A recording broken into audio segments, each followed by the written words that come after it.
तो देख लो आपकी जो है एक्सरसाइज है यहाँ पे,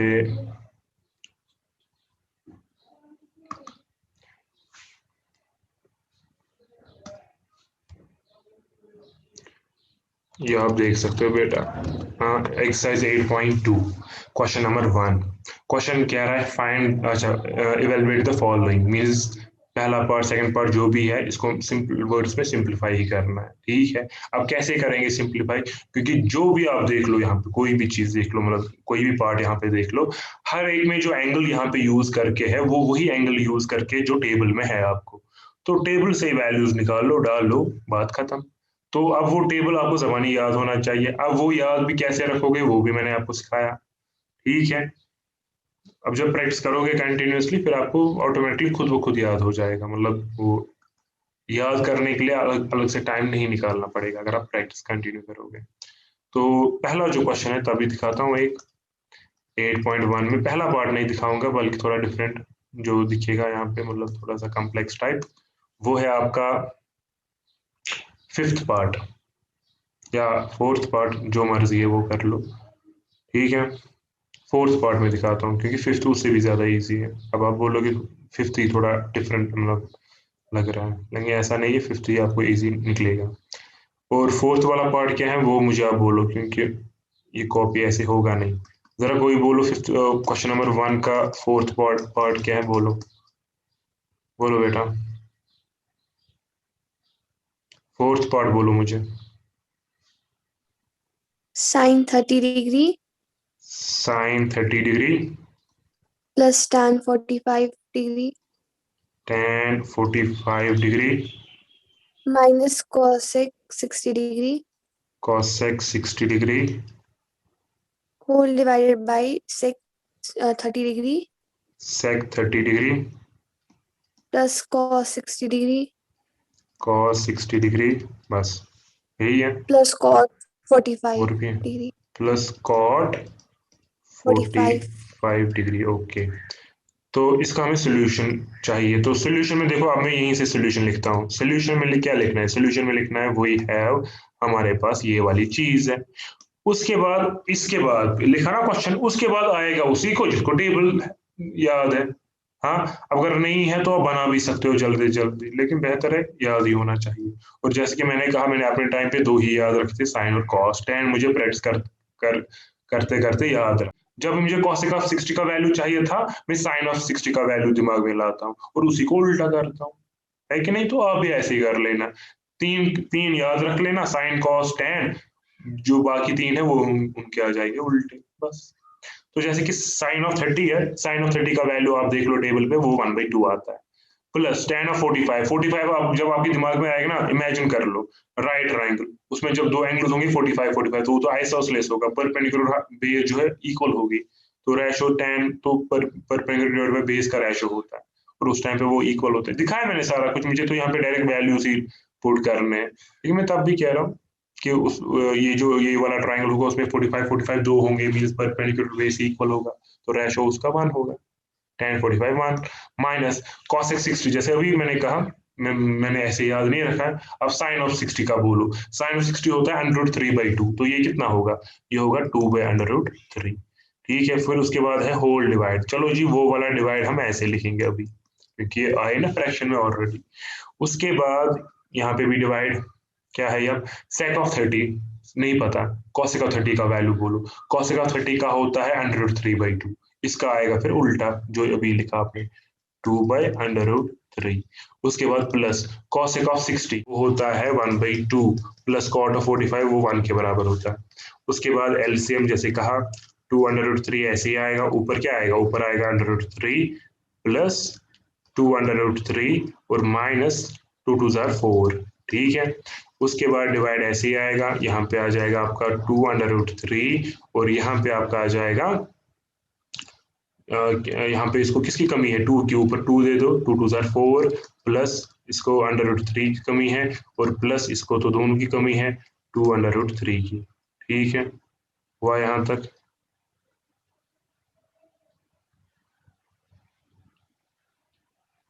ठीक है यहाँ तक। उसके बाद विच इम्प्लाइज उसके बाद होगा क्या, 2√3 और 3 अंडर रूट, वो आ जाएगा आपका 3√3 माइनस 4 होल डिवाइड बाई 2√3। ठीक है, डिवाइड ऐसे ही रहेगा, तो यहाँ पे आएगा 4 प्लस ये भी आएगा 3√3। ठीक है, होल डिवाइड बाई 2√3 आ जाएगा।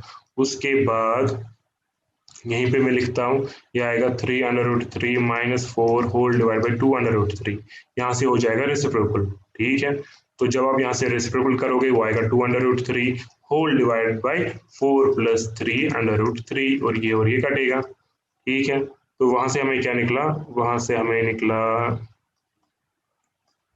विच इम्प्लाइज सॉरी कहाँ गया ये, 3√3 minus 4, 3√3 minus 4 whole divide by क्या है यहाँ पे, होल डिवाइडेड बाई है 4 प्लस 3√3, 4 प्लस 3√3। तो कर लो यहाँ पे रैशनलाइज, किसको करोगे, डिनोमिनेटर को। अपनी मर्जी होती है असल में कि रैशनलाइज न्यूमरेटर को करेंगे कि डिनोमिनेटर को। अब यूजुअली अगर यहाँ पे न्यूमरेटर में भी रूट है डिनोमिनेटर में भी, तो यूजुअली हम डिनोमिनेटर में रूट नहीं लिखते, इसलिए डिनोमिनेटर को करेंगे। वरना ये जरूरी नहीं है कि रैशनलाइज का मतलब होता है डिनोमिनेटर को रैशनलाइज कर लो, न्यूमरेटर को भी रैशनलाइज करते हैं। तो ये आपका आएगा 4 minus 3√3 whole divide by 4 minus 3√3। तो बोलो जी इसका आंसर क्या आएगा, 3√3 को 4 के साथ कर लो, वो आएगा 12√3। फिर इसी चीज को आप इसके साथ कर लो, किसके साथ, किसके साथ करना है, एक सेकंड, ऊपर मतलब कोई फॉर्मूला बनेगी हमें, ऊपर फॉर्मूला बनेगी, अगर बनेगी तो इजी हो जाएगा, हालांकि बनेगी तब भी तो आंसर यही आएगा, और माइनस निकलेगा बाहर। अगर आप माइनस कॉमन निकालोगे तो इसकी शक्ल वही आएगी जो पहले की है, वो भी कर सकते हो या सीधे इंटू भी कर सकते हो, अपनी मर्जी है आपको। अब हम सीधे इंटू ही करेंगे। तो उसके बाद इसके आगे प्लस है, इसकी यहाँ पे माइनस है, तो यहाँ पे माइनस आ जाएगा। 3 3 कितना आएगा, 3 3 9, और √3 इंटू √3 वो भी 9 ही आता है। ठीक है, उसके बाद -4 को 4 के साथ वो आएगा -16। उसके बाद माइनस माइनस होता है प्लस, 4 3 फिर से 12 आएगा, 12√3 आ जाएगा। ठीक है, होल डिवाइडेड बाई यहाँ पे क्या है, मैंने यहाँ से ये रेसिप्रोकल लिया था इसका, एक सेकेंड,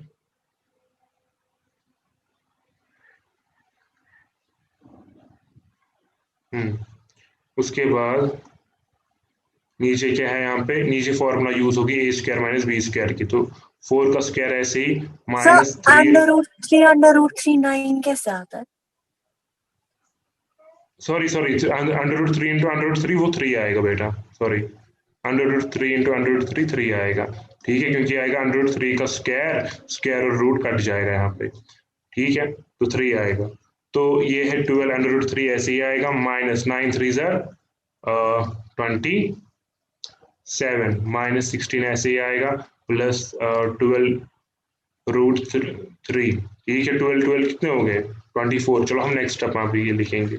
4 का स्क्वायर होता है 16, -3 का स्क्वायर होता है 9, इंटू √3 का स्क्वायर 3 ही आएगा। उसके बाद 12√3 और 12√3 कितने हो गए, 24√3, और आएगा माइनस माइनस माइनस होता है प्लस, तो कर लो इनको प्लस। 7 प्लस 6 वो आएगा 13, बनाया कैरी, तो ये आएगा 43। ठीक है, और नीचे क्या आ जाएगा आपका, नीचे आ जाएगा आपका 16 -9 3 27। ठीक है, तो 24, ऊपर मैंने क्या लिखा था 43, तो ये मैंने दूर दूर दूर क्यों लिखा, 43। ठीक है, अच्छा उसके बाद 43√3 ऐसे ही आएगा, -43 भी ऐसे ही। अच्छा प्लस माइनस होता है माइनस, 27 में से 16 काट लो, 7 में से 6 तो 1, ये आएगा 11 आएगा माइनस। ठीक है, निशानी बढ़ेगी। अब यहाँ पे भी रैशनलाइज होती है, किसके साथ, -1 के साथ। बार बार मैंने आपको कहा है कि डिनोमिनेटर में अगर माइनस होगा वो आप ऊपर चढ़ा दो, लेकिन हम इंटू नहीं करेंगे -1 के साथ, लेकिन होता यही है, होता यही है, ऊपर भी नीचे भी किसके साथ इंटू करते हैं, -1 के साथ। ठीक है, फिर ये जो माइनस है ये ऊपर चढ़ेगा, पहले मैं दिखाता हूँ फिर मैं इरेज करूंगा वो चीज। ठीक है, -1 के साथ ऊपर भी कर लो नीचे भी कर लो, तो वो कितना आएगा, हमारा आंसर क्या आएगा, ये मैं यहाँ पे दिखाता हूँ। आंसर क्या आएगा, आंसर आएगा -24√3 प्लस 43 आएगा ना, जब आप -1 के साथ इंटू करोगे, डिवाइड में आ जाएगा 11।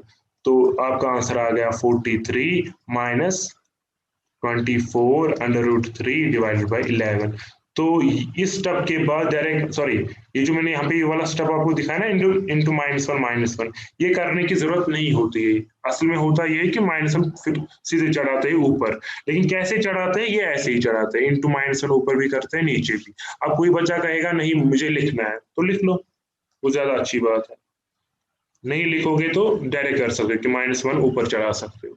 जब वो ऊपर चलेगा तो वो दोनों के पास जाएगा, जितने भी टर्म्स न्यूमरेटर में है उनकी साइन चेंज करनी होगी। ठीक है, कर सकते हैं इन सब क्वेश्चंस को, ठीक है ना। इसमें कुछ भी नहीं करना है, खाली वैल्यूज डालने। ठीक है बेटा, आएंगे क्वेश्चन नंबर 1 आएगा आपका। आपका ये जो क्वेश्चन नंबर 1 है वो आएगा सबको। Yes sir. ठीक है, ट्राई कर लेना। ठीक है, कोई क्वेश्चन नहीं, कोई पार्ट नहीं आएगा वो आप कहना मुझसे। और मैंने कहा था 5th पार्ट इजी होगा, वो इसलिए इजी है जो आपका डिनोमिनेटर है ना वो 1 के बराबर आपका आ जाएगा, वो आप देख लेना। तो मीन्स ये न्यूमरेटर ही खाली सॉल्व करना है। अब उसके बाद सेकंड पार्ट नहीं आएगा क्या, सेकंड पार्ट नहीं आएगा, ये तो इजी है। कैसे, किस हिसाब से, ये भी तो यही क्वेश्चन है ना, इसमें भी कोई डिफरेंस नहीं है कि नहीं। और अब क्वेश्चन यहाँ पे कह रहा है किसको जस्टिफाई, सॉरी सॉरी सॉरी कहाँ गया ये क्वेश्चन, यहाँ पे कह रहा है कि इसमें जस्टिफिकेशन दे दो। जरा आप देख लो ये किसके बराबर होगा, ये आएगा 2। tan 30 जो होता है वो किसके बराबर आता है, वो tan 30 आता है 1/√3 के। ठीक है, मैं डायरेक्ट लिखता हूँ, आप 2/√3, चलो लिख लो आप, ठीक ही बात है। ठीक है, फिर इसको क्या है, नीचे से फिर डिवाइड, किसके साथ डिवाइड है, 1 प्लस tan² 30 से। अब tan 30 कितना होता है वो मैंने अभी कहा 1/√3, और मैंने परसों मैंने आपको कहा था जब बीच में स्क्वायर होता है इसका मतलब क्या होता है, होल स्क्वायर। ठीक है, तो ये आएगा 2/√3 आएगा कि नहीं, पहला वाला, फिर बीच में डिवाइड है। ठीक है, ये आएगा 1 ऐसे ही, प्लस भी ऐसे ही, 1 का स्क्वायर 1 ही आता है, और इसका आएगा √3 का स्क्वायर 3। ठीक है, यहाँ पे ब्रैकेट है। अब यहाँ पे सारा सॉल्व नहीं होगा, मैं यहाँ पे दिखाता हूँ। आई होप कि ये भी आपको आएगा, लेकिन स्टिल तब भी, वरना मुझे कुछ दिखाना नहीं है इसको, इस एक्सरसाइज में सवाए ये क्वेश्चन को छोड़ के। ठीक है, तो क्या निकला था इसका आंसर यहाँ पे, यहाँ तक 2/√3। एक सेकंड पहले मैं जाता हूँ। हाँ बोलो, 2/√3, और यहाँ पे क्या था, इंटू में 1, सो इंटू में नहीं था, डिवाइड में था, डिवाइड में था, डिवाइड 1 बाई + 1/3। 1 + 1/3। ठीक है, तो ये डिवाइड में था। उसके बाद आएगा इज इक्वल 2/√3, ऐसे ही आएगा, यहाँ से आप क्या कर लो, प्लस कर लो, तो जो प्लस करेंगे ये आएगा 3 + 1 डिवाइड बाई 3, फिर ये आपका आ जाएगा 2/√3। ठीक है, डिवाइड 4/3, फिर उसके बाद आप ये करोगे 2/√3 ऐसे ही आएगा, डिवाइड को बनेगा इंटू, यहाँ से आएगा 3/4, 2 1 जार 2, 2 2 जार 4, तो कर लो इंटू, क्या आएगा 3 डिवाइड बाई 2/√3। ठीक है, पहुंचे ना यहाँ पे। इसके बाद क्या, इसके बाद भी करना है, लेकिन नहीं, पहले देखेंगे, इसके बाद आप देखोगे, वरना मैं कहता कि कर लो कंटिन्यू, कि अभी आंसर आपको नहीं मिला। इसके बाद आप देख लो, आवाज आ रही है ना मेरी? Yes sir. हाँ, तो उसके बाद आप देख लो, यहाँ पे पहला ऑप्शन ये है, ये है, ये है, ये है, मतलब ये ऑप्शन है आपके। आपका जो आंसर है, ठीक है, आपका जो आंसर निकला, ठीक है, 3 डिवाइड बाई 200, तो टेबल में कोई शक्ल है 103 नहीं है, हालांकि किसी ना किसी का एक वैल्यू तो है ही। अब वो शक्ल हम बिल्कुल इसकी वैसी क्यों, वैसी कैसी लाएंगे जैसे टेबल में दे के है, वो रैशनलाइज करके आएगा। तो इसको आप रैशनलाइज कर लो यहाँ पे आप, इसके बाद तो वो आएगा, हाँ, बच्चे कहेंगे किसके साथ, क्योंकि मकसद है √3 को हटाना, तो चाहे आप 2 ऊपर लिख लो या ना लिख लो, वो उसे कोई फर्क पड़ने वाली नहीं है। तो √3 जरूरी लिखना है ऊपर और नीचे, क्योंकि हमारा मकसद होता है कि रूट ना आए नीचे। तो जब आप 3 को √3 के साथ इंटू करोगे, वो आएगा 3/3, डिवाइड बाई नीचे करोगे तो आएगा 2 × 3 आएगा ना, और 3 यहाँ से कटेगा, वो आएगा √3। आई होप कि आपको पता होगी कि √3 किसका वैल्यू होता है। दो चीजों का होता है, एक होता है साइन ऑफ 60 और होता है कॉस ऑफ 30। कॉस ऑफ 30 का ऑप्शन शायद आपको है नहीं, है ना, कॉस ऑफ 30 का ऑप्शन है नहीं, ये 60 है, तो मीनस डी ऑप्शन सही है। सॉरी डी ऑप्शन नहीं, ए ऑप्शन सही है, क्योंकि ये कॉस नहीं है बल्कि ये साइन है।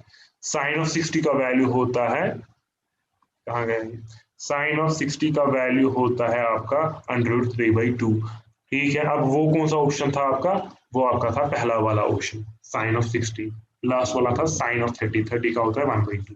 ठीक है, आई होप कि दूसरा वाला पार्ट, ठीक है, दूसरा और तीसरा वो मैं दिखाऊं, तीसरा मैं खुद दिखाता हूं अभी, और चौथा, सेकेंड एंड फोर्थ आप कर पाओगे, सेम है, यही है, ऐसे ही है। ठीक है, अब थर्ड वाला पार्ट देखो क्या है, क्वेश्चन कह रहा है कि साइन ऑफ 2a जो है ना, साइन ऑफ 2a वो बराबर होता है 2 साइन ऑफ a के, इज ट्रू।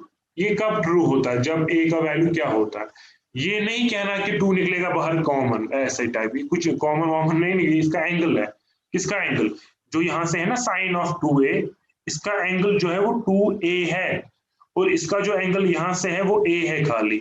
तो हमें क्वेश्चन कह रहा है यहाँ पे, कहाँ गया ये, यहाँ पे मैं दिखाता हूँ, क्वेश्चन हमें यहाँ पे कह रहा है कि साइन ऑफ 2a कब बराबर होता है 2 साइन ऑफ a के, कब बराबर होता है, जब a का वैल्यू क्या क्या होता है, 0, वो जो भी वहां पे ऑप्शंस है। तो हमें इस क्वेश्चन में चेक करने हैं ऑप्शंस को, जैसे कि पहला वाला ऑप्शन हम चेक करेंगे, जरा आप डालो यहाँ पे 0 value, put a is equal to 0, जरा देखो ये दोनों साइड इक्वल निकलेंगे कि नहीं। पहले हम निकालेंगे साइन ऑफ 2 इंटू 0 का वैल्यू, साइन ऐसे ही आएगा, 2 इंटू 0 कितना आएगा, 0 ही आएगा, और साइन ऑफ 0 डिग्री का वैल्यू कितना होता है, वो तो 0 ही होता है कि नहीं। ओके, इसका नाम हमने फर्स्ट डाला। अब हम निकालेंगे 2 साइन ऑफ a मीन्स यहाँ पे 0 डिग्री, तो 2 ऐसे ही रहा, साइन ऑफ 0 की जगह 0 आएगा, है कि नहीं, 0 आएगा इसकी जगह। ठीक, तो 2 0 जरा आता है 0, इसका नाम सेकंड। अगर हम देखेंगे फ्रॉम फर्स्ट एंड सेकंड, ठीक है, साइन ऑफ 2a जो है वो बराबर निकला 2 साइन ऑफ a के, कब निकला, when a is equal to 0। ठीक है, इसका मतलब ये नहीं कि आगे वाले ऑप्शंस आप चेक नहीं करोगे, एग्जाम में चलो छोड़ो, यहाँ पे तो एक ही ऑप्शन है, पहले ही ऑप्शन से हमें पता चला कि पहला ही ऑप्शन सही है, लेकिन बेहतर ये चीज है कि आप थर्ड फोर्थ और फिफ्थ भी चेक कर लो, और आप जब देखोगे आपको थर्ड फोर्थ और सॉरी सेकंड थर्ड और फोर्थ जो है वो डिफरेंट निकलेंगे।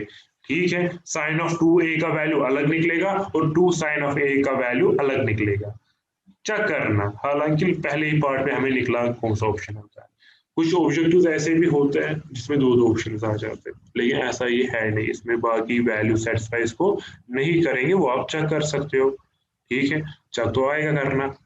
उसके बाद है फोर्थ पार्ट, वो पहले पार्ट की तरह है, पहले क्वेश्चन की ही तरह है, तो वो भी कर लेना, नहीं आएगा मुझे आप कह सकते हो फिर। ठीक है, उसके बाद है क्वेश्चन नंबर थर्ड, इसमें इस एक्सरसाइज में थर्ड ही ज्यादा इंपॉर्टेंट है। अब आप देखो कि इसमें देखिए क्या है, इसमें आपको देखिए कि tan of a plus B जो है वो √3 के बराबर है, tan of a minus B 1/√3 के बराबर है, और कुछ कंडीशंस देखिए कि ये a और b ऐसे वैल्यूज हैं, हाँ, कि इनका सम जो है वो 0 से ज्यादा आ रहा है लेकिन 90 से कम या 90 के बराबर आ जाता है, और a जो है वो बड़ा है b से। चलो ये कंडीशन है, वो हम देखेंगे a और b के वैल्यूज निकाल के कि ये कंडीशन फुलफिल हो रही है कि नहीं। अब ये है कि यहाँ पे कि tan of a plus B बराबर है √3 के, और tan of a minus B बराबर है 1/√3 के, और हमें a और b के वैल्यू चाहिए। अब हम वो चीज कैसे करेंगे, देखो जी कैसे।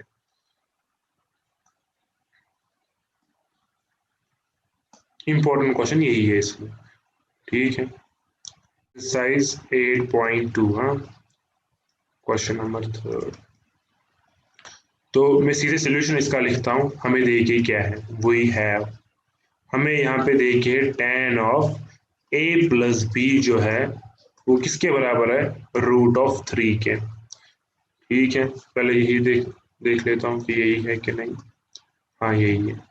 अब देख लो बेटा, यहाँ पे tan of a plus B बराबर है √3 के, यहाँ पे एंगल जो है ना tan के साथ जो एंगल है वो a प्लस बी, इन दोनों का जो ऐड आता है, सम आता है, वही इसका एंगल है। अब हमें निकालना है a का वैल्यू, सीधी सी बात है, ये जब a और b जो है ना, ये बेचारे जब फ्री हो जाएंगे किससे, tan से, जब ये बेचारे फ्री हो जाएंगे फिर आप इसका वैल्यू निकाल पाओगे।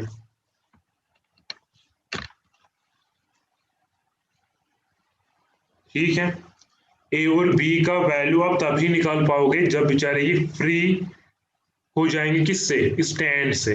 अब ये इन बेचारों को हम फ्री कैसे करेंगे tan से, क्योंकि ये एंगल है ना tan के, tan मतलब इनको छोड़ेगा ऐसे, तो ये हम इनको कैसे फ्री करवाएंगे? अब देखो जी कैसे, यहाँ पे थोड़ा एक्स्ट्रा एक पॉइंट में सिखाऊंगा जो कि यहाँ पे यूज होने वाला नहीं है आपको, लेकिन हायर क्लासेस के लिए, 11th के लिए खासकर, वहां पे फिर आप दूसरी बात सुनोगे, फिर बोलोगे ये क्या किया था हमने यहाँ पे। हालांकि यहाँ पे तभी वो एप्लीकेबल है जो मैं अभी कहूंगा। देखो क्या, ये tan of a plus B is equal to under root of 3, ठीक है। tan जो है ना, tan ये दूसरे साइड से जाता है किसमें? tan जो है वो दूसरे साइड में जाता है इनवर्स में। ये a प्लस बी ऐसे ही आएगा, tan जो है वो जाता है दूसरे साइड से इनवर्स में, ऐसे -1 है ये, -1 अंडर रूट 3, ये ऐसे जाता है, ठीक है। उसके बाद which implies a plus B, अभी tan इनवर्स जो है ये किसके साथ काटेगा? tan इनवर्स जो है वो tan के साथ ही काटेगा। अब कैसे काटेगा ये tan? हम tan कहां से लाएंगे? ये जो अंडर रूट 3 है ना, जरा आप देखो टेबल पे अंडर रूट 3 कहाँ पे वैल्यू होता है tan का? 60 पे। तो अंडर रूट ऑफ 3 की जगह हम लिखेंगे tan ऑफ 60 डिग्री। फिर ये tan और इनवर्स जो है ना ये कटेगा, उसके बाद आएगा आपका a plus B is equal to 60। लेकिन अब आप जैसे लिखोगे ना, आप ऐसे ही लिखना कैसे?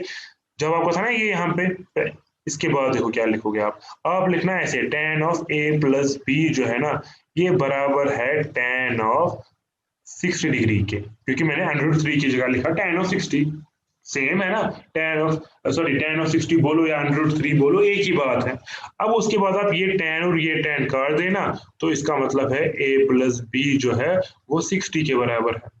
अब यहाँ पे थोड़ा सा डिस्कशन हम करेंगे। ये आपके पास पहली इक्वेशन, ऐसे भी लिख सकते हो, ऐसे भी लिख सकते हो, इजी इस तरीके का है, a प्लस बी आएगा 60। अब वो tan और tan काटा, अब मैं आपको यहाँ पे एक चीज पहले दिखाने वाला हूँ, वो देख लो क्या है। वो ये है, मैं आपको कह रहा हूँ tan ऑफ x बराबर है tan ऑफ 30 डिग्री के। बेटा ये इसका आंसर दे दो। tan ऑफ x है एक एंगल, किसी एंगल का वैल्यू क्या है? tan ऑफ 30, तो x का वैल्यू कितना होगा? x का वैल्यू कितना होगा फिर? अगर tan ऑफ कोई एंगल है वो इक्वल है tan ऑफ 30 के, तो x का वैल्यू कितना होगा? 30 होगा ना, तो x का भी वैल्यू 30 होगा। क्यों? ये अगर x का वैल्यू कुछ और होगा तब मतलब इन दोनों का वैल्यू सेम रहेगा, है कि नहीं? तो अगर tan ऑफ x बराबर है tan ऑफ 30 के, तो इसका मतलब ये है कि x का वैल्यू जो है वो 30 ही होगा। लेकिन यही बात x है, वो मैं बाद में कहूंगा 11th का यहाँ पे पॉइंट। अब यही बात मैंने यहाँ पे भी लिखी कि जो मैंने कहा कि tan of a plus B, यहाँ का देखो, यहाँ का राइट साइड का ये वाला, यहाँ पे देख लो, तो यहाँ पे भी मैंने यही वाली बात लिखी कि tan of a plus B बराबर है अंडर रूट 3 की जगह मैंने क्या लिखा? अंडर रूट 3 की जगह tan ऑफ 60। अब जब tan ऑफ समथिंग मीन्स यहाँ पे a प्लस बी, हाँ, tan ऑफ समथिंग बराबर है tan ऑफ 60 के, इसका मतलब यही जो आपका समथिंग है ये किसके बराबर होगा? 60 के, तभी तो tan of a plus B आएगा tan ऑफ 60 के बराबर।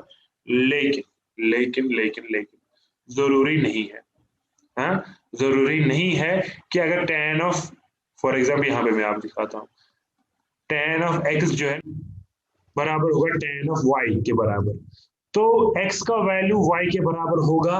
खाली इतना ही नहीं है, इसके बगैर भी और भी कुछ है। मतलब अगर फॉर एग्जाम्पल यहाँ पे फॉर एग्जाम्पल ये वाला देख लो आप, जो मैंने यहाँ पे दिखाया था आपको कि tan ऑफ x का वैल्यू अगर बराबर है tan ऑफ 30 के बराबर, तो x का वैल्यू क्या होगा? 30 नहीं, 30 भी हो सकता है और 30 के बगैर भी हो सकते हैं कुछ और भी।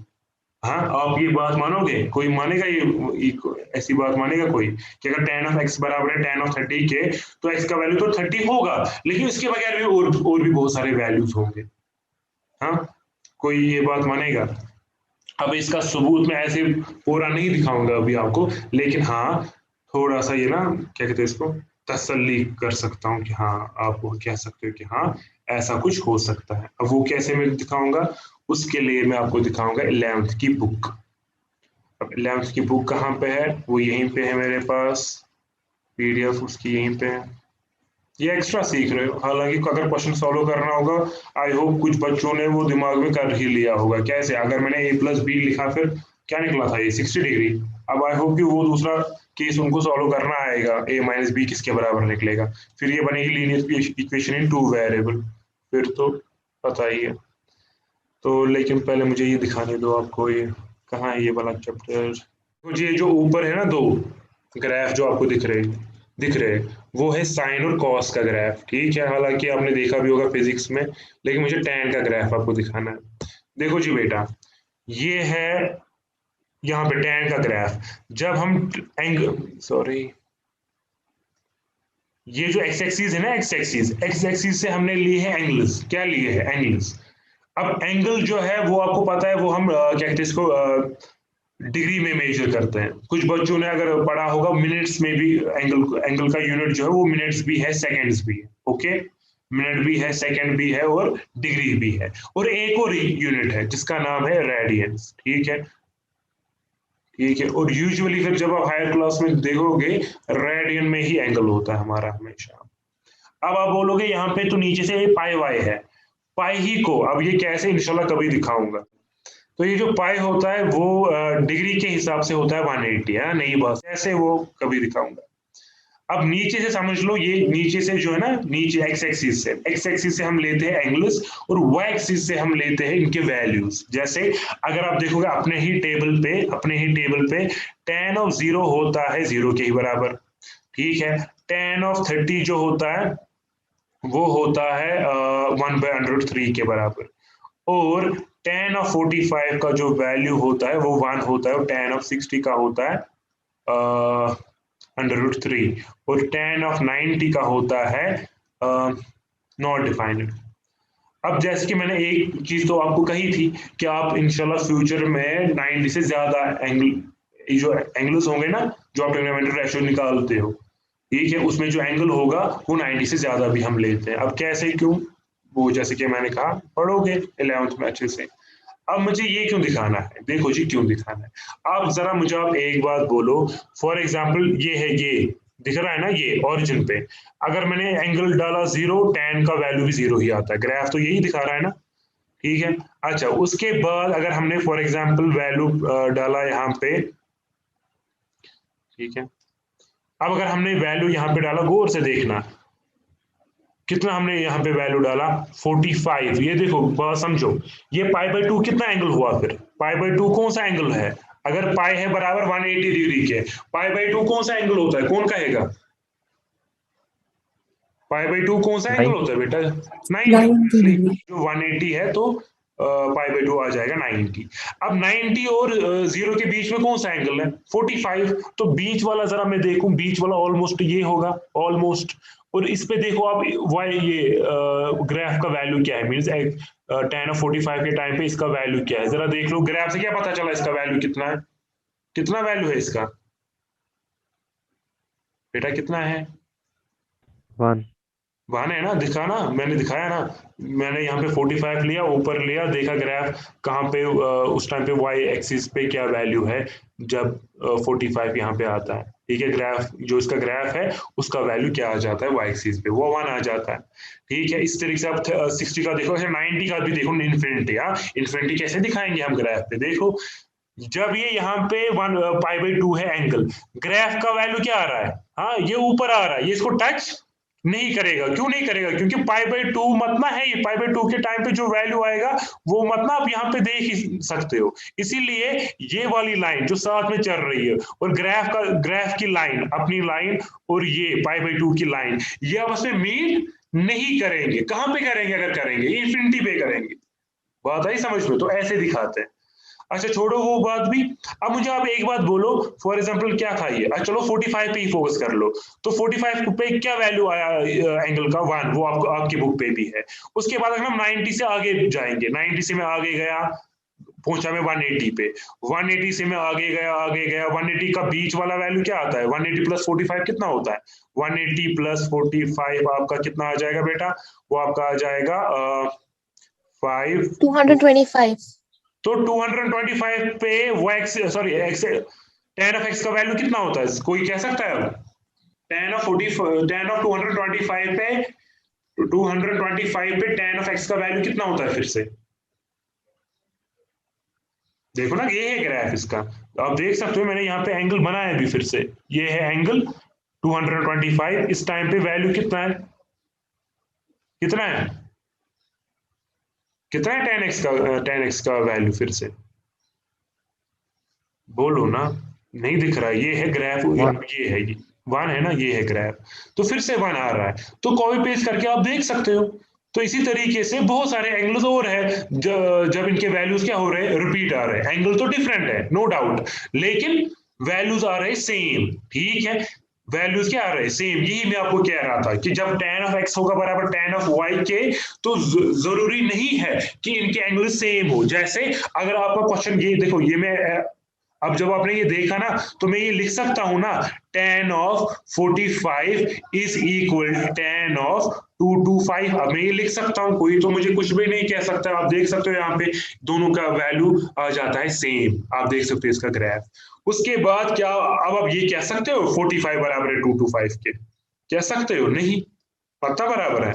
तो यही मैं कह रहा था कि ये मैं हायर पॉइंट कह रहा हूं, अभी थोड़ा सा खुल जाएगा दिमाग। तो देखो ये दोनों वैल्यूज इक्वल नहीं आए, लेकिन अगर आप वैल्यूज मतलब ये जो एंगल उठा रहे हो ना, एंगल अगर आप ये उठाओगे कहां से, फॉर एग्जांपल 0 से लेकर 90 तक, जरा मुझे बोलो कोई वैल्यू है यहां से नीचे नीचे, कोई ऐसा वैल्यू है एंगल का, हाँ यहां से लेकर यहां तक कोई वैल्यू मुझे बोलो, ठीक है, जहां पे ग्राफ का वैल्यू सेम आएगा, है कोई वैल्यू? 0 से लेकर 90 तक मुझे आप कोई एंगल उठा के दिखाओ जिसका वैल्यू, ठीक है, जिसका वैल्यू सेम आएगा, ग्राफ का वैल्यू उस टाइम पे सेम आएगा। 0 से लेकर 90 तक कोई ऐसा वैल्यू है जिसका वैल्यू सेम आएगा? है कोई? नहीं, 90 के बाद रिपीट होना स्टार्ट होता है इसमें। इसलिए हम कहते हैं कि tan का जो पीरियड है ना वो पाई है, tan का जो पीरियड है वो पाई है। अब वो क्या है वो छोड़ो, मतलब आफ्टर पाई, आफ्टर 180 सॉरी आफ्टर 180 डिग्री इसका जो वैल्यू आ जाता है सेम आ जाता है। अब आप बोलोगे पाई बाई 2 के बाद ही सेम आता है, नहीं, क्योंकि पीछे वाला एंगल भी में ये करना है। देखो यहां से लेकर यहां तक वैल्यू सारे डिफरेंट आ रहे हैं। अब यहां से लेकर यहां तक कितना एंगल है, आप देख सकते हो, ये है 90, यहां से -90, ये है +90, तो टोटल कितना हुआ 180। तो इसका जो पीरियड होता है 180 होता है। 180 के बाद वैल्यूज जो है ना वो रिपीट होते हैं, स्टार्ट होते हैं रिपीट होना, ठीक है। इसीलिए 145 + 180 वो होता है 225।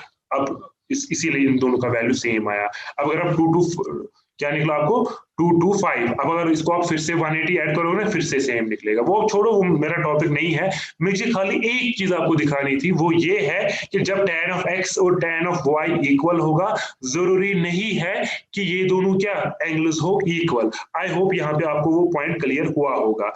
अब फिर हम कैसे कहते हैं, आपने जो अभी आपने लिखा, फिर हम कैसे यहाँ पे कहते हैं जो अभी हमने लिखा कि tan ऑफ a + b अगर बराबर है tan ऑफ 60 डिग्री के, हम इसको कैसे काटते हैं? असल में काटना वाटना कुछ नहीं है, असल में हम फिर यही कहते हैं कि ये जो a + b है ना, तो इसका मतलब इस एंगल का वैल्यू क्या होगा 60 डिग्री होगा। अभी मुझे इस पॉइंट का जवाब दे दो बेटा, अगर मैंने यहाँ पे आपको दिखाया कि tan ऑफ 45 और tan ऑफ 225 का वैल्यू सेम आता है और किसके बराबर आता है 1 के बराबर, तो ऐसा नहीं हो सकता कि tan ऑफ a + b का वैल्यू भी सेम हो और tan ऑफ 60 डिग्री का भी वैल्यू, मतलब यहाँ पे तो सेम है, ये तो क्वेश्चन में ही था, ये जो ऊपर वाली लाइन मैंने लिखी ये क्वेश्चन में ही था ना, क्योंकि आपके पास tan ऑफ 60 की जगह √3 था, मैंने खाली उसकी जगह tan ऑफ 60 लिखा और कुछ नहीं किया, वैल्यू वही रहा। लेकिन फिर मैं कैसे कह सकता हूं कि a + b होगा 60 के बराबर, जब यहाँ पे 45 डिग्री और 225 सेम नहीं था, हाँ? तो मैं कैसे कह सकता हूं, चलो जी ये मान लिया कि tan ऑफ a + b का वैल्यू जो होगा और tan ऑफ 60 का जो वैल्यू होगा वो सेम होगा, चलो जी मान लिया, लेकिन फिर मैं ये कैसे कह सकता हूं a + b बराबर है 60 डिग्री के? अब ये कोई एक्सप्लेन कर सकता है मुझे यहाँ पे कि क्यों होगा ये इसके इक्वल? क्योंकि हम यहाँ पे अभी सिर्फ 90 डिग्री तक पढ़ रहे हैं, उसके बाद रिपीट ये होता है है। रीजन, हाँ ओ या यही है रीजन, और वो मैंने कहा, हालांकि मैंने रीजन कहा था खुद ही, लेकिन मुझे देखना था क्या वो बात आपके दिमाग में है कि आप खाली सुन रहे हो, अच्छा सर ये कह रहा है, अच्छा ठीक, चलो ठीक, खाली सुन रहे हो कि अप्लाई भी कर रहे हो अब? अब आपने वो वाली बात मेरी अप्लाई की, हाँ ये बात गलत होती, लेकिन कब होती गलत, जब a प्लस बी का वैल्यू, a प्लस बी है ना, a प्लस बी, अगर इसका सम 180 से 90 से ज्यादा होता है कि नहीं, अगर ये 90 से ज्यादा होता कि 90 डिग्री के बाद रिपीट होना स्टार्ट होता है, लेकिन किस मतलब टोटल एंगल कितना है जिसके बाद रिपीट होना स्टार्ट होता है, वो है 180, क्योंकि यहाँ का 90 भी आपको ऐड करना है, यहाँ का भी 90, क्योंकि हम नेगेटिव पे तो जा ही नहीं रहे अभी, इसलिए हम बोल रहे हैं 90 के बाद स्टार्ट होता है।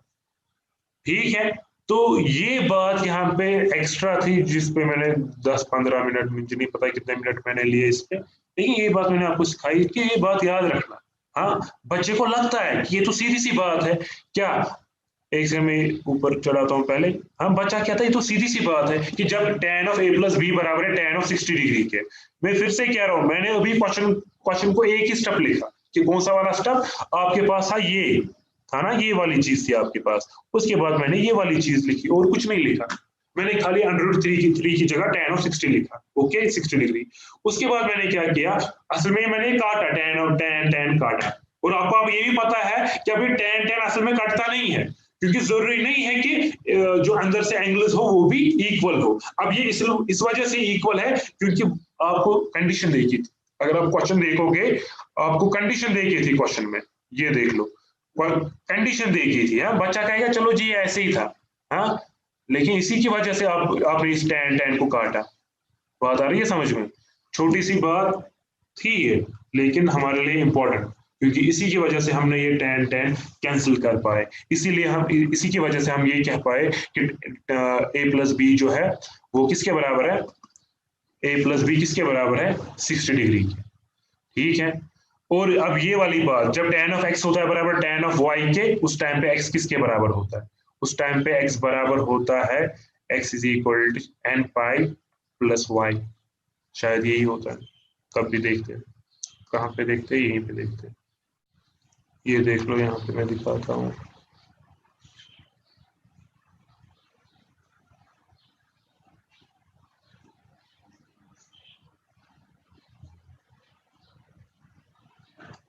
हाँ ये है बेटा, अगर आप देखना चाहते हो, प्रूव दैट, आपको नजर आ रहा है, नजर आ रहा है बेटा, Yes, sir. prove that if यहाँ पे दो, हाँ prove that if x and y or odd multiples of pi by 2, then tan of x is equal to tan of y implies x is equal to n pi plus y, जो कि मैंने as a language आपको starting में ही कहा था, इनमें जो difference होगी वो किसकी डिफरेंस होगी, मल्टीपल ऑफ 180 की, इसीलिए अगर आप इसको यहां से लाओगे तो आएगा ना x minus Y is equal to n pi. What is mean by n pi, n pi means n into 180 degree, और n का मतलब क्या है, इंटीजर, इसका मतलब ही हुआ कि n के मल्टीपल्स होंगे इनकी डिफरेंस, तो यही होता है। अब छोड़ो, तो अब हम थोड़ा से अच्छे से लिखेंगे अब फिर से। तो क्या था हमारा question number third, question number third में हमें देखिए था वी हैव, बेटा अब जो मैंने अभी तक कहा वो चीज समझ में आई, हाँ सारा, चलो जी Yes, sir. मतलब मेरा जो मकसद था ना, जो पॉइंट मुझे निकालना था इसमें से, फिर यही tan of x is equal to tan of y doesn't mean x is equal to y, ये पॉइंट क्लियर हुआ।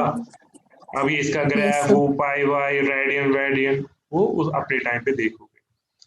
तो वी हैव क्या है हमें देखिए, tan of a plus B is equal to tan of sorry tan तो नहीं देखे था पहले हमें देखा था √3 के बराबर, ओके। उसके बाद हमने, चूंकि हमें देखना कि दोनों साइड से क्या होना चाहिए था, tan जरूरी है ना, तो अगर यहाँ से tan है तो यहाँ से भी tan होना चाहिए, तभी आप एंगल्स को कंपेयर कर सकते हो। हाँ यहाँ से tan होगा और यहाँ से डालोगे cot, वो हाँ वरना बोलोगे cot अंडर, हाँ ये भी बात है, √3 की जगह लिखोगे आप cot ऑफ 30 डिग्री, फिर tan और cot मतलब कटेगा आपस में, tan कटेगा जब दोनों साइड से होगा, है कि नहीं, दोनों साइड से होने चाहिए same trigonometric ratio. tan of a plus B ऐसे आएगा, इज इक्वल टू यहाँ से आएगा tan ऑफ 60, वो आप टेबल से देख सकते हो। उसके बाद tan काटोगे ना काटोगे या सीधे लिख लो, फिर इसका मतलब है कि इनके एंगल्स भी इक्वल होंगे। क्यों होंगे, क्योंकि ये दोनों एंगल जो है वो 90 से कम ही है, मतलब इनका सम, यहाँ से भी जो एंगल है यहाँ से भी एंगल है 90 से कम है, इसलिए ये इक्वल भी होंगे, इसका नाम फर्स्ट। उसके बाद ऑल्सो दूसरी चीज आपको देखिए, tan of a minus B बराबर है 1/√3 के। उसके बाद आप लिखोगे tan of a minus B, ऐसे आप देखो टेबल पे ये कहाँ पे आ जाता है, ये 30 पे आ जाता है। फिर वहां से आ जाएगा a माइनस का मतलब ये दोनों भी एंगल्स क्या होंगे आप इक्वल। आई होप उसके बाद मुझे दिखाने की जरूरत नहीं है। कर लो कोई भी method use, elimination, cross substitution, A और बी के वैल्यूज निकाल लो, बात खत्म। और आप देख लेना एक ए जो होगा वो बी से बड़ा होगा और इनका सम भी 90 से कम या 90 के बराबर ही होगा, जो कि कंडीशन है। बेटा इसके बाद आएगा ना करना, इसके बाद आएगा ना हर एक को, यस सर। इजी है ना। अब लास्ट का देख लो क्वेश्चन नंबर 4, जैसे कि मैंने कहा ये एक्सरसाइज आज ही कंप्लीट करेंगे। आई होप कि सबसे इजी एक्सरसाइज आपको यही लगी होगी दोनों में से, और है भी। खाली एक ही बात है इसमें, वैल्यूज गलत, क्वेश्चन गलत, चाहे कितना भी इजी हो। इसीलिए बेहतर है टेबल अच्छे से जबानी ही याद होना चाहिए। 3 ही याद रख लो काफी है, साइन, कॉस और टैन, बाकी 3 उनके उल्टे हैं। अब पहला क्वेश्चन जो है वो है state sine of a plus B बराबर होता है, sorry, state whether the following are true और फॉल्स। हाँ, justify your answer means simply इसका रीजन लिखना है। तो क्वेश्चन कह रहा है sine of a plus B बराबर है sine of a plus sine of b। हाँ, ये ऐसी बात नहीं है इसके साथ इनटू में है तो ये इसके साथ भी इसकी है ही नहीं, क्योंकि a प्लस b का मतलब है यहाँ पे ये साइन का एंगल है। हाँ, तो ये इसके बराबर तो हो ही नहीं होगा ऐसे। अब इसका रीजन भी लिखना है क्यों नहीं होगा। रीजन, अच्छा, कोई चीज डिस्प्रूव करने के लिए, मैंने शायद आप लोगों को भी कहा है, डिस्प्रूव करने के लिए एक एग्जाम्पल ही काफी होती है। कोई चीज प्रूव है उसके लिए हमें क्या करना पड़ता है, या तो उसके लिए हमें जर्नल में दिखाना पड़ता है। ठीक है, मतलब देखो जी हर एक जगह ये क्या है, ये फॉलो हो रही है, हर एक जगह दिखाना पड़ता है कि नहीं ये फॉलो हो रही है हर एक जगह। तो डिस्प्रूव के लिए एक एग्जाम्पल ही काफी है। तो इसमें हम एग्जाम्पल डालेंगे, हम लिखेंगे फॉल्स और एग्जाम्पल में क्या डालेंगे इसमें, देखो जी क्या आपका है ये क्वेश्चन नंबर 4। हाँ,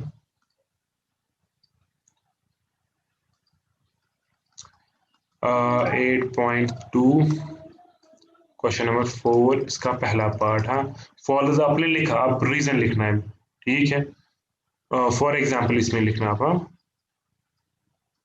for example sine of 30 degree किसके बराबर होता है, साइन ऑफ 30 डिग्री बराबर होता है 1/2 के।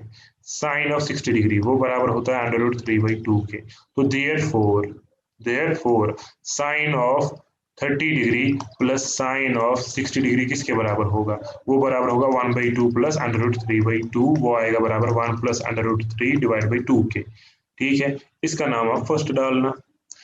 नाउ अब हम क्या करेंगे, अब हम करेंगे साइन ऑफ 30 प्लस 60। हाँ, 30 प्लस 60 इज इक्वल, वो किसके बराबर आएगा, साइन ऑफ 90 डिग्री के, और साइन ऑफ 91 के बराबर होता है, इसका नाम second. From first and second तो sine of a plus b जो है वो इक्वल नहीं होता है, is not equal to sine of a plus sine of b। ठीक है, हाँ, अगर आप ऊपर लिखना चाहते हो for example put a is equal to कितना 30 degree and b is equal to 60 degree.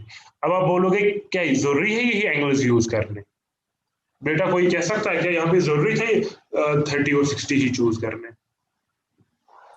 नहीं, कोई भी कर सकते क्योंकि कौन सा स्टेटमेंट तो करते गलत है। हाँ, कौन सा करते आप, हम 0 और 45 भी कर सकते अगर आप थे। 0 30 लोगे ना, 45 अगर आप 0 लोगे ना 0, तो उस टाइम पे तो निकलेगा ना, उस टाइम पे ही इक्वल निकलेगा। अगर आप 0 और 45 लोगे उस टाइम पे इक्वल, क्योंकि 0 तो कुछ करेगा ही नहीं इसको, क्यों, क्योंकि साइन ऑफ 0 0 ही होता है। और फिर हाँ हाँ, कौन सा लेते 30 45 30 45 30 प्लस 45 कितना होता है बेटा, हाँ 30 और 30 प्लस 45 कितना होता है, 75 75 का वैल्यू आपको पता है नहीं। ना, वो हमें नहीं पता है, ड्रॉबैक है ना हमारा अभी। क्यों ड्रॉबैक, मतलब ड्रॉबैक इन द सेंस ये कि आप खाली उन्हीं वैल्यूज के साथ खेल सकते हो जो आपको टेबल में है, जिनका वैल्यू आपको पता है। इसीलिए मैंने पर्टिकुलरली 30 और 60 ही चूज किया, क्योंकि 30 प्लस 60 आता है 90 और 30 का भी पता है, 60 का भी पता है। हालांकि अगर आपको 75 का मैं यहाँ से क्या कहता हूँ, चलो ये 75 का ये है, तो आप वो वाले एग्जाम्पल भी ले सकते हो। सच में इसमें हम कोई भी ले सकते थे, लेकिन ये है कि उसका भी वैल्यू आपको पता होना चाहिए जो सम करके आएगा। बात है दूसरा वाला पार्ट, वो क्या है? वो है कि the value of sine of theta increase as theta increase. अगर आप देखोगे टेबल, चलो टेबल तो यहीं पे होगा कहीं पे, ये देख लो बेटा आप टेबल, टेबल पे आप सीधे देख सकते हो थीटा का वैल्यू इंक्रीज जब होता है 0, 30, 45, 60, 90, जब ये इंक्रीज हो रहा है साइन ऑफ थीटा का भी वैल्यू इंक्रीज हो रहा है, मीन साइन ऑफ ए का भी वैल्यू इंक्रीज हो रहा है। देखो 0 के टाइम पे, एक सेकेंड,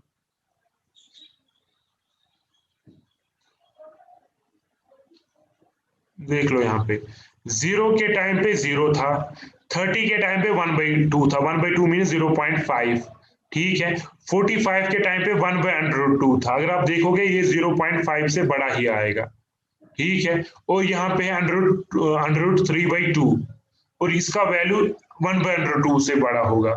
90 जो है 90 के टाइम पे इसका वैल्यू 1 है और 1 जो है वो इससे बड़ा है।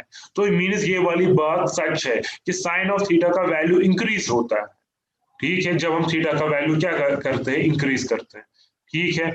और ये चीज आप, एक सेकेंड, हाँ मैं ये कह रहा था, अगर आप 90 से ज्यादा भी लोगे ना, फॉर एग्जांपल 90 के बाद डिप हो जाता है, डिक्रीज हो जाता है। लेकिन आपके हिसाब से आप क्या पढ़ते हो, यही मैं कहता हूँ, अगर कोई चीज पढ़ोगे ना पूरी पढ़ो, हाँ फिर जैसे कि 90 के बाद डिक्रीज हो रहा है, अब कैसे हो रहा है, क्यों हो रहा है, रीजन वीजन सारा कुछ बाद में देख लो, लेकिन कम से कम देख लो। अब चलो थोड़ा दिखाता भी हूँ, ग्राफ था हमारे पास इसका, ये देख लो बेटा जी, साइन का ग्राफ दिख रहा है ना सबको, साइन का ग्राफ दिख रहा है सबको भाई? Yes sir. ग्राफ, हाँ चलो चलो यहाँ पे देख लो, देखो ये 0 था, 0 to 90, 90 ये है π/2 90, जैसे कि मैंने कहा 0 से लेकर 92 का ग्राफ जो इंक्रीज हो रहा है, इसका वैल्यू बढ़ रहा है। आप यहाँ से फिर इसके वैल्यूज निकाल सकते हो, कॉरेस्पॉन्डिंग वैल्यूज। 0 से लेकर 90 बढ़ रहा है, लेकिन उसके बाद घट रहा है, लेकिन थीटा का वैल्यू इंक्रीज हो रहा है, क्योंकि यहाँ से इंक्रीज हो रहा है ना, थीटा का वैल्यू इंक्रीज हो रहा है, लेकिन यहाँ से घट रहा है। कहाँ तक घट रहा है? यहाँ तक, यहाँ तक, यहाँ तक घट रहा है, फिर यहाँ तक घट रहा है, फिर इसके बाद फिर से अप हो रहा है। लेकिन आप यहाँ पे क्या कहते हो, यस। तो बच्चा जो है वो उसके दिमाग में हमेशा यस होता है कि ये हमेशा होता है, हमेशा नहीं, कंडीशन चेंज रूल चेंज, 90 तक है, 90 के बाद ये रूल एप्लीकेबल नहीं है, लेकिन आप क्या लिखते हो, यस। अब आपको पता है कि आप किस हिसाब से यस लिखते हो, क्योंकि आपके हिसाब से 90 तक ही है, 90 के बाद दुनिया है ही नहीं, हाँ। लेकिन 90 तक इंक्रीज होता है, लेकिन 90 के बाद डिक्रीज भी होता है। तो आप इसका आंसर यस ही लिखोगे, क्योंकि आपको जो आंसर देना है बुक के हिसाब से देना है कि नहीं। तो आप इसको लिखोगे ट्रू, और रीजन में क्या लिखोगे, क्यों है।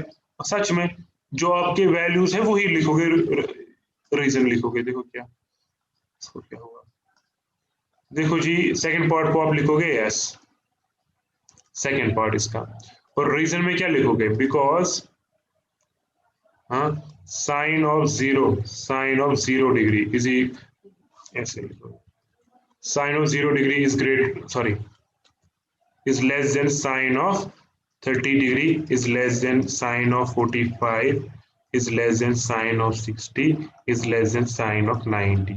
कैसे? दैट इज साइन 0 का 0 ही होता है, 1/2 ये होता है, 1/√2, √3/2 और 1। हाँ, कोई बच्चा अगर इसका वैल्यू निकालना चाहते, फिर लिखना चाहते हैं नेक्स्ट लाइन में एक और लाइन एक्स्ट्रा, दैट इज 0, 0.5, इसका भी निकाल के देगा यहाँ पे। तो मेरे हिसाब से बेवकूफ़ी होगी, खाली चेक कर लो एक बार 1/√2 कितना आता है, अब वो लिखने की क्या जरूरत है। तो इतना ही काफी है कि देख लो जी, थीटा का वैल्यू हमने इंक्रीज किया और इनके भी वैल्यू जो है वो इंक्रीज हुए, ठीक है, यही लिखना है, ठीक है। अब थोड़ा डिफरेंट तरीके से लिख लो, लेकिन लिखना यही है, ठीक है। तो साइन ऑफ 0 का वैल्यू जो है वो छोटा आता है, साइन ऑफ 30 से वो छोटा आता है, साइन ऑफ 40 से वो छोटा आता है, साइन ऑफ 60 डिग्री से और वो छोटा आता है 90 से। क्यों?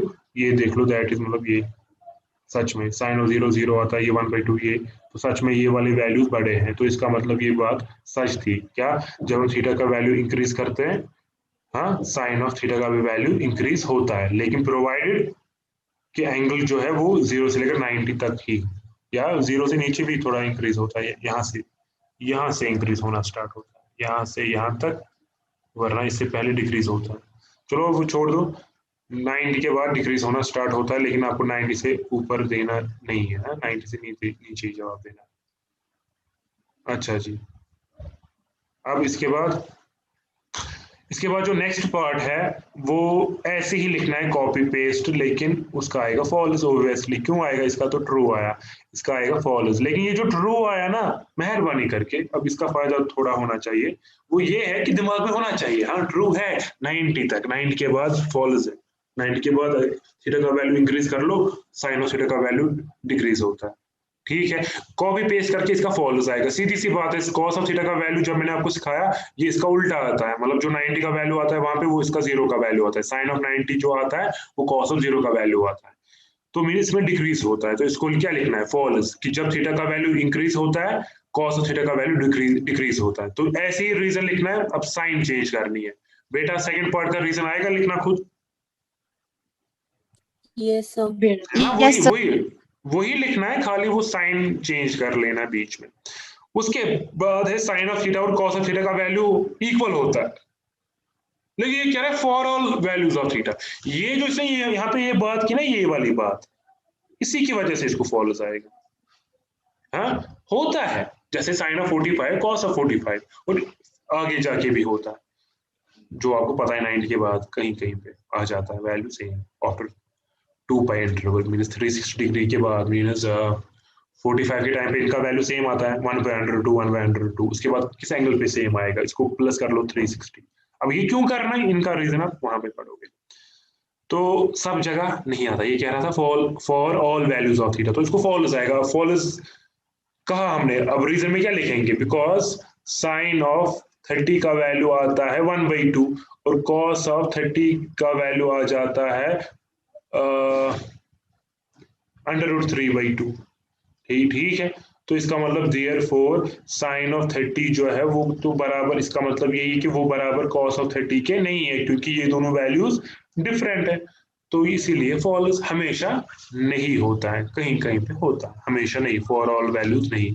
उसके बाद क्वेश्चन कह रहा है, अच्छा मुझे देखना है फिफ्थ पार्ट का रीजन कौन मुझे लिख के देगा। क्वेश्चन यहाँ पे कह रहा है cot of A is not defined for A is equal to 0 degree. हाँ, क्वेश्चन कह रहा है कॉट जो है वो डिफाइन नहीं होता है कहाँ पे? 0 पे। अगर आप देखोगे टेबल पे, ये बात सच है, झूठ नहीं है। कॉट ऑफ 0 जो है वो नॉट डिफाइंड होता है 0 पे। अब इसका रीजन क्या लिखूं मैं, मतलब कैसे लिखेंगे? जैसे हमने प्रूव किया था वैसे ही अगर हम करें तो। हाँ, मुझे पता है, जब मैं आपको अभी कह रहा था ना, मुझे दिमाग में आया था कोई बच्चा मतलब ये कहेगा सच में प्रूफ ही देंगे उसके बगैर। हाँ सच है वो ही, मतलब हाँ उसके बगैर आ सकता है, क्योंकि मुझे दिमाग में आई थी ये वाली बात। तो प्रूफ देंगे, वो थोड़ा सा बड़ा आ जाता है, कंसिडर ट्राइंगल वो ये, तो थोड़ा बड़ा आ जाता है। शॉर्ट में हम देख सकते हैं इसका रीजन, हालांकि ये ट्रू है, अब खाली रीजन देना है। अब कोई अगर हम है उसी को शॉर्ट करें, लाइक यहाँ पे 0 डिग्री हम ले रहे हैं, तो ये हो गया बेस बाय परपेंडिकुलर, तो उसमें वो तो ट्राइंगल में ही होगा। जब एक एंगल 0 तो वो ट्राइंगल बन नहीं रहा है, तो डिफाइन होगा ही नहीं। ट्राइंगल नहीं बना इसलिए नॉट डिफाइंड नहीं आता है बेटा, ये बात सीख लो, क्योंकि मतलब नीचे आ जाता है 0, हाँ, नीचे मुझे आ जाता पता है है आप क्या परपेंडिकुलर। बोल हाँ रहे हैं। चलो ठीक हाँ है, हाँ, वही मतलब मेरा वो सच आपने जो कहा वो है मेरे दिमाग में कि सच में, मतलब जैसे मैंने हर एक का प्रूफ दिखाया, मतलब इनका वह प्रूफ ही देंगे, लेकिन उसके बगैर प्रूफ तो था हमारे पास, लेकिन उस प्रूफ के बगैर ही हम इसका रीजन दे सकते। आंसर है यस। अब कैसे? देखो कैसे हम लिखेंगे, ट्रू तो है, उसके बाद लिखेंगे बिकॉज। अब ये एक ही मिनट है, पेन कहाँ गया? हाँ, तो ये देख लो, बिकॉज क्या, tan of 0 degree, tan of 0 degree. अब देखो tan ऑफ 0 डिग्री कितना होता है? 0। तो देयरफॉर हमें नहीं पता है cot ऑफ 0 किसके बराबर आएगा। cot ऑफ 0 नहीं आएगा बराबर 1/tan ऑफ 0 के, इसके बाद ये कट हो जाएगा, फिर से कैंसिल हो जाएगा, तो ज्वाइन नहीं करना इसके बाद। तो 1/tan ऑफ 0, 1 ऐसे ही आएगा, यहाँ पे आएगा 0, और 1/0 होता है नॉट डिफाइंड, तो ये इसका सबूत है। मतलब हमने वो यूज करके इसका आंसर दिया। किसका? tan ऑफ 0 का वैल्यू हमने यूज करके इसका आंसर बोला। हमने कहा बिकॉज tan ऑफ 0 होता है 0 के बराबर, ठीक है, और cot ऑफ 0 होता है 1/tan ऑफ 0, और 1/0 नॉट डिफाइंड, बात खत्म, इसलिए ट्रू। ठीक है बेटा।